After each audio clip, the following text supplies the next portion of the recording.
Can everyone hear me okay? I've got a bit of a funny thing with microphones. Does that sound okay? Perfect, thank you. Right. Thank you very much indeed for coming, especially at 6 o'clock on a Saturday evening, and a sunny Saturday evening. My name's Henry Little. I'm the Public Programs Manager for the Contemporary Art Society. This is a kind of a special edition of a sort of a seminar-style presentation that we at the Contemporary Art Society do quite regularly.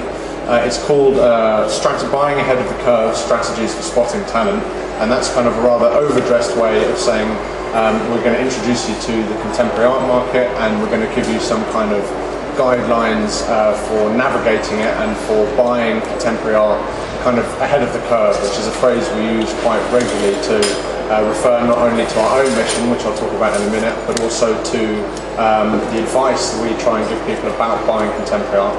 It's also a special edition of this seminar because we're doing it with Miriam, who is going to introduce herself in a second, but actually introduce yourself now. Hi everyone, I'm Miriam Metliss. I specialise in Latin American art from Latin America, and so I'm here to give a Latin American slant to Henry's talk with the Contemporary Art Society. Yeah, so we're gonna. Everything I'm going to be saying is quite introductory, but it's also quite generic in the sense that it's sort of guidelines that you could use for kind of navigating most contemporary art markets, because there's a lot of different centres for contemporary art market. Miriam is going to provide the kind of the Latin American examples and the Latin American content. So I'm doing general, she's doing the specific, so has actually much more interesting things to say. Just to give you some background on the Contemporary Art Society, our aim is to make contemporary art of today accessible to audiences nationally, so across the UK, accessible to as many people as possible. We do this by purchasing works of contemporary art from artists often quite young, quite early in their careers, and donating this work outright to important public collections. This means that high quality culture and high quality contemporary art is available to as big an audience as possible, and this is not just the small audiences in the metropolitan centres across the country, but more specifically, more widely, to huge numbers of people outside of London. So it's very, very important, and we work particularly with regional collections and museums, often very early on at the beginning of their formation, and make sure that work that is gifted to these collections is intelligently placed and strategically placed. We also do this not just so that contemporary art of today is accessible to audiences today, but also so that the art of our times is accessible to audiences in the future, and that the contemporary art produced now is seen in these collections as part of a continuum of visual practice going back hundreds of years.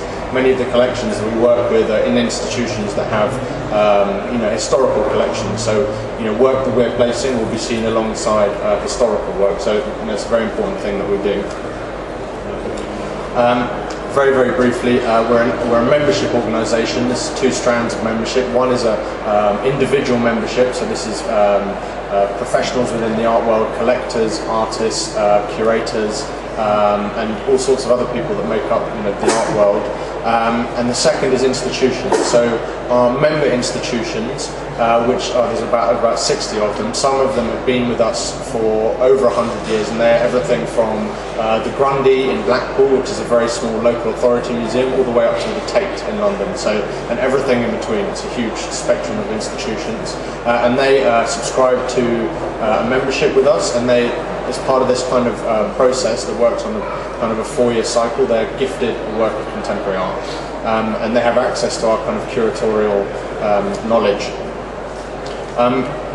When I mentioned being ahead of the curve earlier, it's a slightly trite phrase, but it does actually work quite well in that historically, not just now, we've always been purchasing works of art by artists well ahead of mainstream recognition. So, and often we're placing the first works by artists to go into public collections, and that's an important concept that we're going to talk about a little bit more in part of this talk, because when a work enters a public collection, it's a very important kind of milestone on an artist's CV, but it's also a very important moment more generally for them, because it means that their work is going to be seen as part of this kind of continuum of visual practice, and it's part of a process that we refer to that really helps helps you to understand navigating the art market, which is a notion called subscription. And subscription is the process by which art and the artist who has created this work secures a spectrum of critical and institutional endorsement and support. And the end,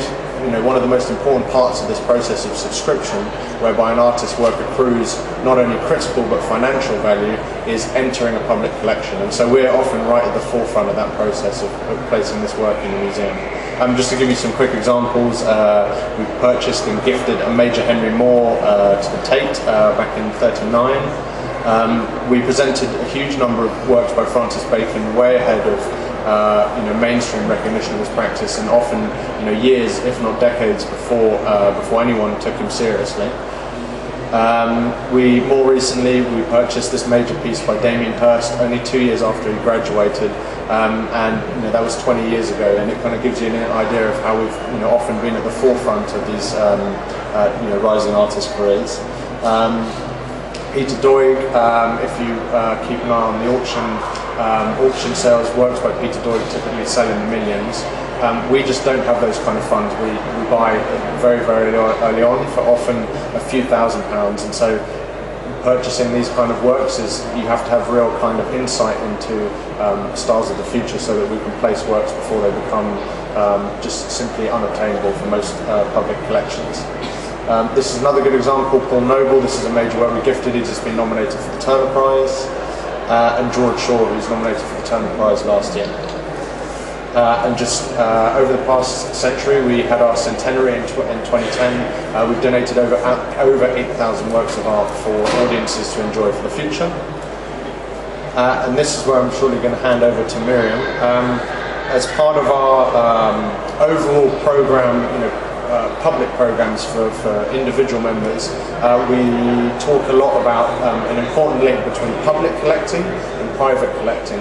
The reason for this is that many public collections started as the initial kernel was a large body of work given by a private individual, and it's a very important thing to bear in mind that many public collections have private collections at their kind of heart. So we're going to help, we advocate strategic and intelligent private collecting, and hope that this may in the future kind of help to support public collections. Do you want to stay on this one? Yes, I'm just going to say in terms of